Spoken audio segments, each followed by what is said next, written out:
नमः शिवाय। हर हर महादेव शंभो। या देवी सर्वभूतेषु शक्तिरूपेण संस्थिता नमस्तस्यै नमस्तस्यै नमस्तस्यै नमो नमः। जय माता दी मित्रों, हर हर महादेव शंभो। मित्रों, क्या माँ काली सिर्फ तामसिक बलि से ही प्रसन्न होती है?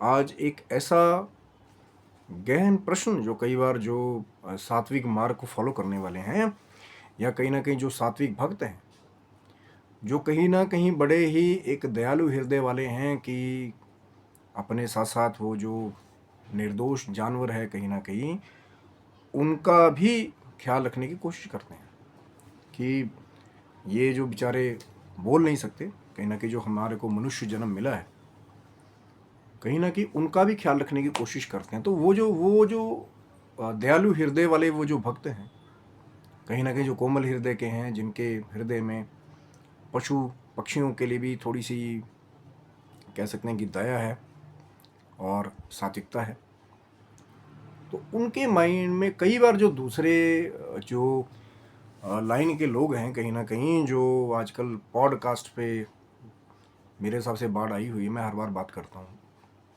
देखिए, किसी को भी वीडियो शुरू करने से पहले कि किसी के भी कुल रीति पे किसी को भी हर्ट करने के लिए या किसी के भी सेंटिमेंट्स को या मन को दुखाने के लिए ये वीडियो बनाने का उद्देश्य नहीं है।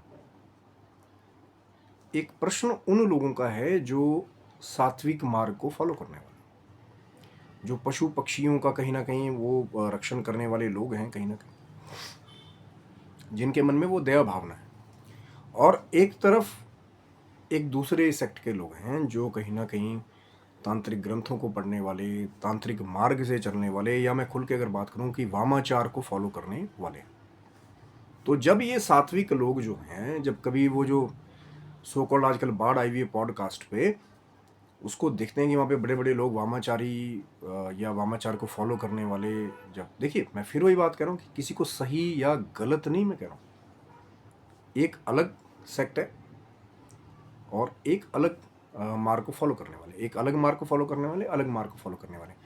तो जब जो सात्विक लोग हैं, वो वामाचारी जो मार्ग को बताने वाले हैं, जब उनको देखते हैं, कहीं ना कहीं उनके मन में एक प्रश्न जरूर उठता है कि क्या हम जो सात्विक पूजा कर रहे हैं, क्या माँ उससे कभी प्रसन्न नहीं होगी? क्योंकि एक वो जो फिर वो जो माँ तारा से जुड़ा हुआ एक बहुत पुरानी कथा है ना, कोई महान ऋषि वहाँ गए थे, फिर नई माँ ने दर्शन दिए, फिर वो कहीं और गए पहाड़ों में, फिर उनको कोई दूसरा मार्ग पकड़ करके लेकर के आए। तो उसी को आधार बना करके कई बार ऐसा होता है ना कि वो जो फिर सात्विक और वो जो तांत्रिक वो जो मार्ग वाले जो फॉलोअर्स हैं, उनके बीच में बहुत बड़ा टकराव होता है। लेकिन आज मैं बात करूँगा, देखिए जो जिनकी जो कुल मर्यादा है, कुल रीति है, जो उस रास्ते से माँ को प्रसन्न कर रहे हैं या कहीं ना कहीं माँ की प्रसन्नता बताते हैं कि माँ इसी से प्रसन्न होती है, मैं बिल्कुल भी यहाँ से उनके बारे में आज कोई कमेंट नहीं करूँगा। क्योंकि कोई किसी की कैसी कुल मर्यादा है, को क्या फॉलो कर रहा है, सबसे बड़ा प्रश्न ये नहीं है कि दूसरा क्या कर रहा है, आप क्या कर रहे हैं, ये प्रश्न जो है उठता है। अगर आपके मन में वो कोई दूसरा कह दे कि भैया यार ये चीज़ करनी पड़ेगी, ये निर्दोष का ऐसे ऐसे करके, आपको कोई बेजुबान है उसका ऐसे ऐसे करके देना पड़ेगा, लेकिन आपका मन नहीं मान रहा वहाँ पे कि नहीं, कोई निर्दोष है, कोई बेजुबान है, मैं नहीं करूँगा, तो उनके लिए आज मैं बात कर रहा हूँ। वो जो सात्विक लोग हैं, देखिए यहाँ से मैं किसी के लिए कोई कमेंटबाजी नहीं, कोई कैसे अपनी कुल रीति को कर रहा है, कोई कैसे पुराने टेक्स्ट को पढ़ के कैसे उसको फॉलो कर रहा है। तभी तो मैंने कहा ना कि कोई दूसरा क्या कर रहा है उसके बारे में ज़्यादा प्रश्न नहीं, लेकिन आज का जो प्रश्न है वो जो सात्विक लोग हैं, जो कहीं ना कहीं दया दृष्टि देने वाले हैं पशुओं पे, पक्षियों पे भी, कि क्या माँ काली कभी भी सात्विक भोग से प्रसन्न नहीं होती या नहीं होंगी? क्या कोई ऐसा विवरण नहीं मिलता कभी भी कि माँ काली जो हैं वो कभी सात्विक भोग से प्रसन्न ना हुई? क्योंकि एक बहुत पहले एक वीडियो हमने बनाया था कि शायद आप वो भी वीडियो जा करके शिव शक्तों पे चेक कर सकते हैं। बहुत प्रेम आप लोगों का मिला था उस वीडियो को भी, कि क्या माँ काली और माँ दुर्गा एक ही हैं। बहुत सारे लोगों को डाउट्स होते थे ना वहाँ पे कि भैया हम काली को मानने वाले हैं, हम दुर्गा जी को मानने वाले हैं। लेकिन कहीं ना कहीं उस डाउट को क्लियर करने के लिए ही मैंने वो वीडियो बनाया था। वो वीडियो जो है अभी भी शिव शक्तों पे अवेलेबल है, कि क्या माँ दुर्गा माँ काली एक ही हैं, वो चेक कर सकते हैं जाकर के। क्योंकि उसको बनाने का उद्देश्य यही था, ये जो भिन्नता है कहीं ना कहीं, कि जो लोग समझते नहीं है कि सब भगवती के ही स्वरूप हैं, चाहे माँ सरस्वती कह लीजिए, माँ लक्ष्मी कह लीजिए, माँ काली कह लीजिए। वहाँ पे भी हमने प्रमाण यही रखा था कि कहीं ना कहीं जब 7वें अध्याय में माँ चंडिका के ललाट से माँ काली का प्राकट्य जो पढ़ते हैं दुर्गा सप्तशती को, जिन्होंने पढ़ा है प्रमाण के साथ, वो जाकर के चेक कर सकते हैं कि वहाँ से आप। उसके बाद भी कई और आए कि जी माँ काली का प्राकट्य तो प्रथम अध्याय में भी हुआ, लेकिन उसका विवरण 7वें अध्याय का देने के पीछे रीजन क्या था, कि दोनों में कोई भिन्नता नहीं है। इसको समझिए, मैं फिर बार बार कह रहा हूँ, चाहे महाविद्याएं हैं, चाहे माँ के प्रकट स्वरूप हैं, चाहे माँ सरस्वती, माँ लक्ष्मी, माँ काली, जो अलग अलग भिन्न स्वरूप हैं माँ के, वो माँ भगवती के ही सारे स्वरूप हैं। इसको समझ लीजिए। और यहीं से सारा ये जो दूसरी चीज़ें शुरू हो जाती है ना, कि हम अलग सेक्ट को फॉलो करने वाले, हमारी माता तो अलग है। वो रूप किस लिए बनाया गया है माँ ने, उस हिस्ट्री को जरूर पढ़िए, कि अगर माँ ने कहीं सरस्वती का रूप धरा है ज्ञान देने के लिए, सुर का ज्ञान देने के लिए, उसके पीछे रीजन क्या है। कहीं महालक्ष्मी का रूप धरा है माँ ने धन देने के लिए, कि भक्तों के घर में लक्ष्मी के रूप में वास कर सकें। कहीं माँ काली का रूप धरा है माँ ने, कि दुष्टों का संहार करने के लिए, जो रक्त है दुष्टों का, उसको पान करके माँ का नाम रख दंतिका पड़ा। क्यों उस हिस्ट्री को हम लोग बार बार भूल जाते हैं, पढ़ भी रहे हैं उसको, कि माँ ने जो रूप धरा विकराल, दानव पकड़ पकड़ के मारे, दानव को, दुष्टों को मारने के लिए, जो भक्तों को परेशान करे। लेकिन फिर हम जो है एक अलग चीज से माँ को जोड़ दें, जिसके लिए शायद कभी माँ ने डिमांड भी किसी भी, जहाँ तक मैं जो सात्विक ग्रंथों की बात करता हूँ, पूरे दुर्गा सप्तशती में, पहले भी मैंने एक बार बात की थी कि जो रहस्य है वहाँ पे जाके के पढ़ोगे, जो भी ब्राह्मण, जो भी पंडित जिसके पास लोग जाते हैं, जो उस चीज़ को शुरुआत करने के भी कई लोग ऐसे हैं कि वो भी उन्हीं चीज़ों में आगे, सबसे आगे हैं, कि नहीं यार वहाँ तो इसी से प्रसन्न होगी। मैं ब्राह्मणों की वहाँ पे बात कर रहा हूँ, विप्र, क्योंकि माँ ने वहाँ पे लिखा हुआ है, बलि मासादि पूजम विप्र वर्जा मेरिता। जो विप्र है उनको मना किया हुआ है माँ ने वहाँ पे, दुर्गा सप्तशती के रहस्य में जाकर के आप इसको पढ़ सकते हैं।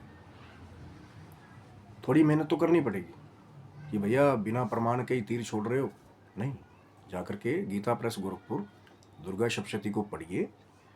जो ब्राह्मण, जो पंडित जो है, जो इन चीज़ों को आगे बढ़ावा देने का काम करते थे, कि कोई मंदिर में उनके पास आया, अब जी वो कह रहे हैं कि हम काली कुल से हैं, हम श्री कुल से हैं, हम इस कुल से हैं, तो माँ ने वहीं दुर्गा सप्तशती में ब्राह्मणों के लिए पहले एक फुल स्टॉप लगा दिया, कि बलि मासादि पूज्यम विप्रवर्जा मेरिता। उसको जाकर के पढ़िए पहले, कि क्या लिखा है माँ ने वहाँ पे।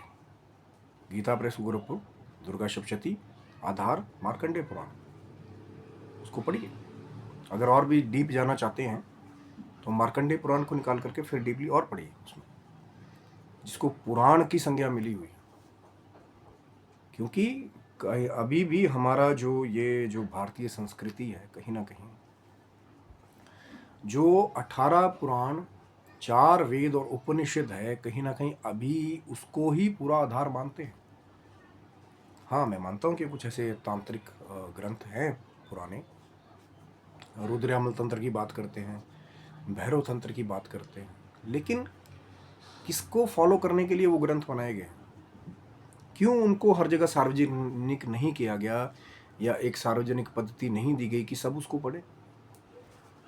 क्योंकि वो एक खास सेक्ट के लोगों के लिए एक अलग मार्ग की उसमें बातें हैं। हो सकता है कि उसमें भी अगर आप भैरव तंत्र पूरा पढ़ें, रुद्रयामल तंत्र पूरा पढ़ें, कुछ चीज़ें ऐसी हैं जो लोगों ने अपने हिसाब से जोड़ ली हैं, वो उसमें हो ही ना। बलि की जो बात की गई है, बलि पेठे की भी दी जाती है, बलि नारियल की, जो ध्यानु भगत को माँ ने निहित किया था कि ध्यानु तूने आशीष चढ़ा दिया, तेरा शीश जोड़ते सिर्फ मैं ये नारियल की बलि जो है आगे चल के कोई शीश चढ़ाएगा उसको स्वीकार करूंगी। अब ध्यानु भी वहां पे कह देता, माँ जो वामाचारी आएंगे वो क्या करेंगे?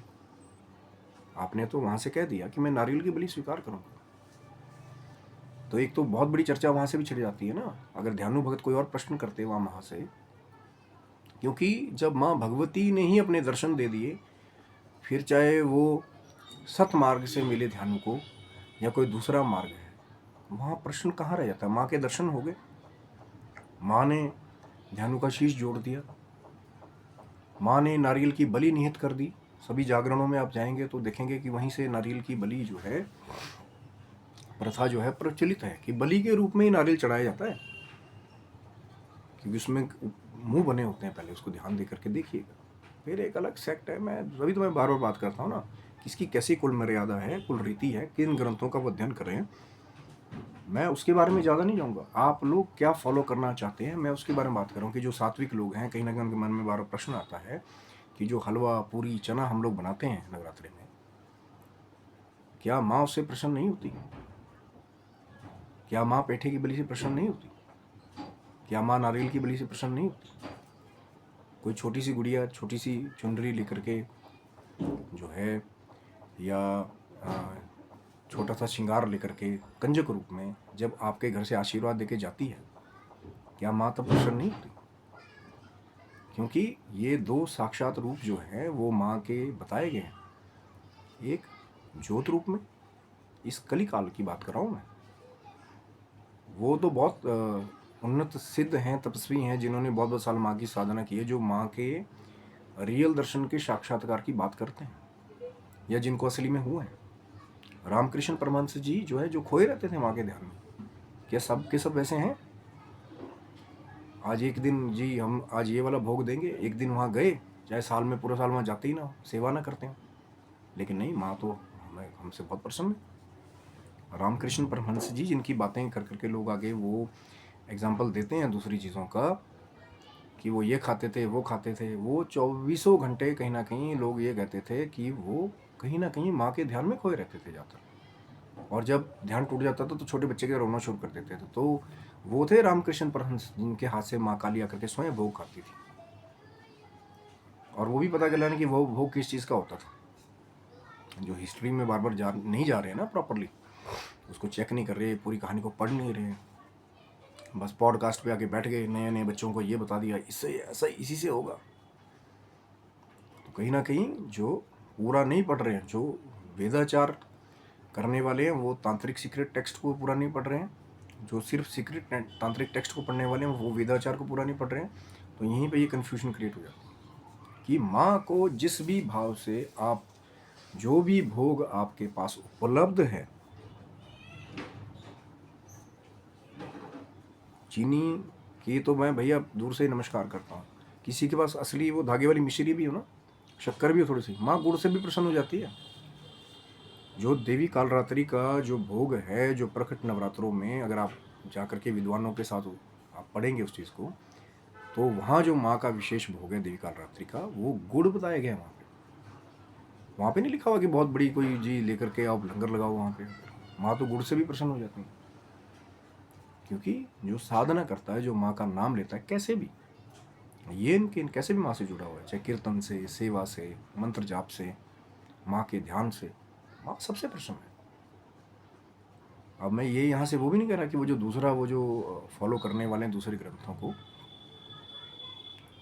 कि वो माँ है। जब माँ ये देखेगी कि हाँ, कि किसी का दोष नहीं हो रहा, किसी को उससे परेशानी नहीं हो रही, किसी को उससे कष्ट नहीं पहुँचाया जा रहा, तो माँ जो स्वयं प्रकृति है, जो सब जीवों को उत्पन्न करने वाली है, क्या वो गलत कामों से प्रसन्न होंगी? एक बहुत बड़ा प्रश्न है, क्वेश्चन मार्क है। मैं यहाँ से उसका उत्तर नहीं दे रहा हूँ, या मैं किसी से प्रश्न नहीं कर रहा हूँ, ये क्वेश्चन अपने आप ही खड़ा हो जाता है कि जो स्वयं मूल प्रकृति है, जो सब जीवों को उत्पन्न करने वाली है, अगर हम उनके साथ जो है थोड़ा सा विध्वंसक व्यवहार करें, क्या माँ प्रसन्न होंगी? भगवान शिव जो पशुपति कहे जाते हैं, सभी पशुओं के स्वामी कहे जाते हैं, एंड जो मनुष्य को भी जो सोशल एनिमल कहा है, सामाजिक पशु, उसके भी स्वामी भगवान पशुपति, भगवान शिव कहे जाते हैं। अगर हम किसी भी पशु से, पक्षी से या ये सोशल एनिमल से विध्वंसक व्यवहार करेंगे तो क्या भगवान पशुपति प्रसन्न होंगे? माँ जगदम्बा प्रसन्न होंगी? एक प्रश्न अपने आप ही खड़ा हो जाता है। अब फिर वो उत्तर अपने आप से पूछिए कि एक जगह कोई ऐसी क्रिया हो रही है, वो मन में बार बार आ रहा है कि यार ठीक नहीं है, शायद अंदर से फीलिंग आ रही है, आत्मा कह रही है कि नहीं यार गलत है, कुछ ये कुछ अलग ही है। होता है ना, यूट्यूब पे बहुत कुछ देखते हो, कई बार है तो लोग चैनल चेंज कर देते हैं, यार क्या है, ये सही नहीं है।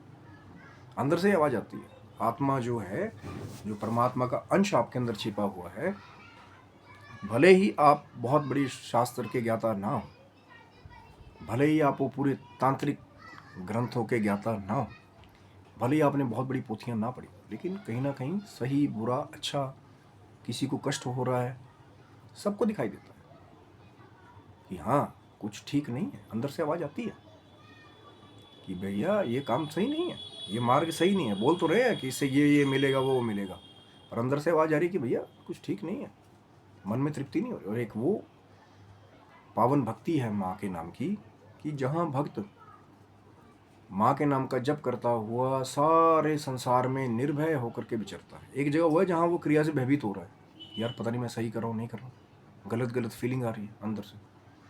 और एक वो मंत्र जाप है जहाँ माँ का मंत्र जाप करके भक्त जो है निर्भय होकर के, चाहे वो किसी मशान में भी सोया हो, किसी शमशान में भी सोया हो, निर्भय होकर सो जाता है कि माँ का मैंने जाप किया है, माँ कहीं ना कहीं मेरी रक्षा कर रही है। घर में भी चाहे सोया हो, और भयभीत रहेगा तो भैया चाहे अंदर हो चाहे बाहर हो, चाहे एसी रूम हो चाहे बड़े होटल का कमरा ले ले, अगर अंदर से भयभीत रहेगा तो उसको कहीं निद्रा नहीं आएगी।